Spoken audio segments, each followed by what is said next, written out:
Hi guys, good morning. Ngayon nga pala for si video. Tayo nga pala pupunta ng center. Kasama ko dyan ng aking Junakis na maliit. Yan, pagbaba namin dyan. Binaba ko na rin siya para maglakad siya palabas. Ito pala kami ng center guys kasi nga para siya nilalag na. Tapos may parang tumutubo sa kanya. Ibang sexy ng dalaga ko dyan. Guys, samahan nyo ako papunta dun sa center. Puntaan lang kami dyan ng Junakis ko. Yan guys. Ano siya. Diba ang sexy niya dyan. Cute na cute talaga pag suot niya yan. Tas ganyan pa yung gusto niyang ipit. Oh. Yan siya guys. Lakad lang kami dyan. Matagal yung lakaran namin guys.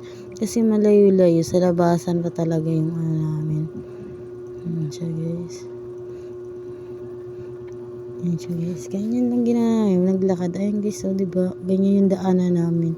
Buti nga ganyan na siya. Kasi dati talaga. Baha talaga siya as in. Yan guys. May tao kaya nahiya akong mag-video.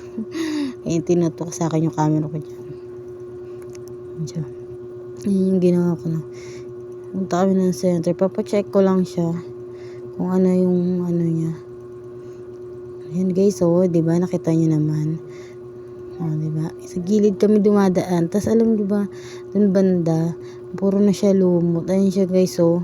Buti ganyan na yung tubig kasi kapag ano high tide, ano talaga yan, wala kang makikitang tuyo dyan. Tapos nung dinadaanan pa namin, ayun guys, nakita nyo ba? Parang may lumot-lumot na yung ano niya, gilid. Diba? Ayun siya guys.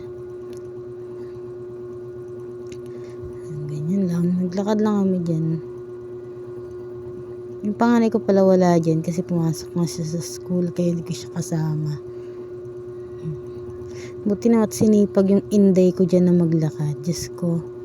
Buti naman at naisipang maglakad kasi palaging si pakarga yan eh. Yan siya guys. Yan yung OOTD niya. Pero yung nanay naka-short lang.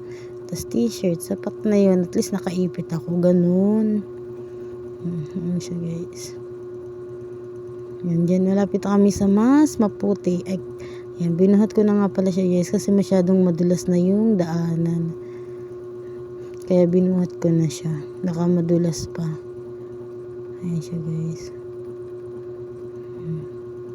Binaba ko na. Lapit na kami dyan guys sa center. Center pala, nasa loob din siya ng barangay hall. Kaya hindi pwede dun guys sa loob ng barangay hall mag-video. Papakita ko na lang sa inyo. Yan yung barangay hall namin. Yan siya guys. Yan. Mapasok na kami. Ayan. Bawal sa loob mag-video. Saya nung pauwi na kami niyan. Ayan. Si Tirisin pala yung binigay sa kanya. Kasi nga may parang lagnat na siya. Tapos may parang tumutubong butlig-butlig. Kaya si Tirisin yung binigay sa kanya guys. Nagmamadali pang makulit na yan. Pinahawak niya sa akin. Tapos maya dyan guys. Kukunin niya rin. Diba? Diba? Ayan na. Nakuha niya na. Diba? At tinago niya kasi susurprise niya daw sa lola niya. Ay, nakong bata mo kulit. Ayan siya guys.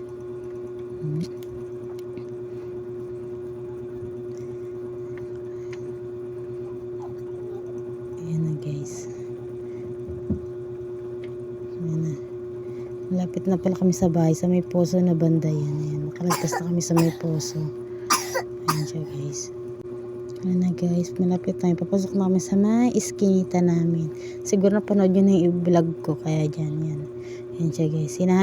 Hanapin niya pa talaga yung lolo niya dyan. Tsaka yung lola niya. Para lang ipag malaki yung gamot na binigay sa kanya. Ayan siya guys. So, diba ang dilim sa kanila. Ayan guys. Pero ayan. Hindi wala dyan sa may ano. Kaya nakita nyo dun sa loob. Hindi ko na guys. Bye. Hindi ko na siya pinakita.